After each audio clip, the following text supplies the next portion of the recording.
reaches a grim milestone of more than 150,000 COVID-19 deaths.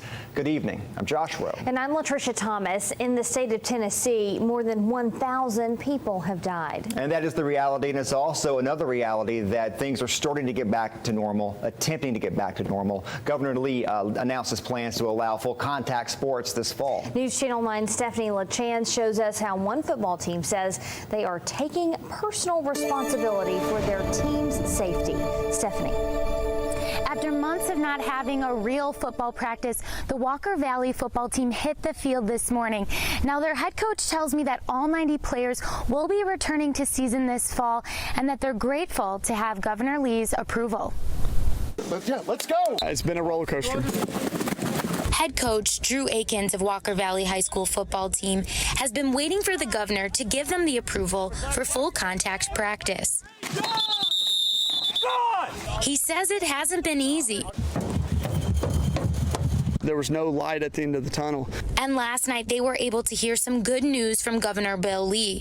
He announced plans for a new executive order to give teams the go-ahead. The executive order will allow for contact sports to resume in Tennessee schools. We worked with TSSAA to coordinate a framework so that football season and soccer season can begin. And Aiken says it's what they have been waiting for. Yesterday, obviously, we got a really bright, shining light, which kind of changed the trajectory of where we've been. He says the power to keep the season going comes down to players' personal responsibility. Oh, man, y'all got lucky today. Got to make great decisions for this football team. Brody Swafford, an incoming senior, says every player can affect the health of the whole team. We need to be smart with who we hang out with. We got to know where our friends have been.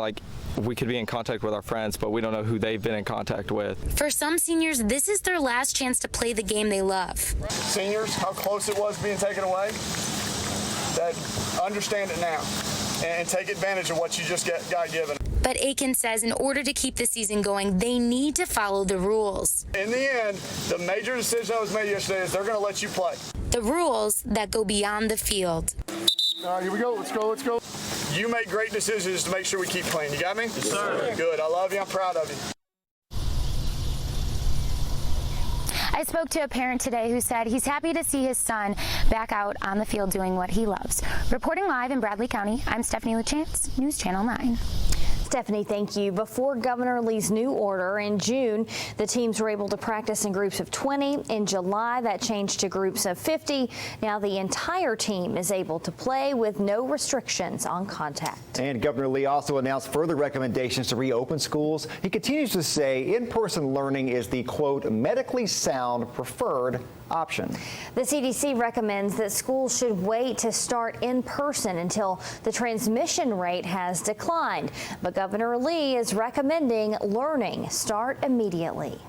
The greatest focus that we've had with our teachers is to provide them everything that they need to be safe to go back. The governor also says that Tennessee will provide safety kits for 80,000 classrooms and other measures that, quote, no other state in the country is providing.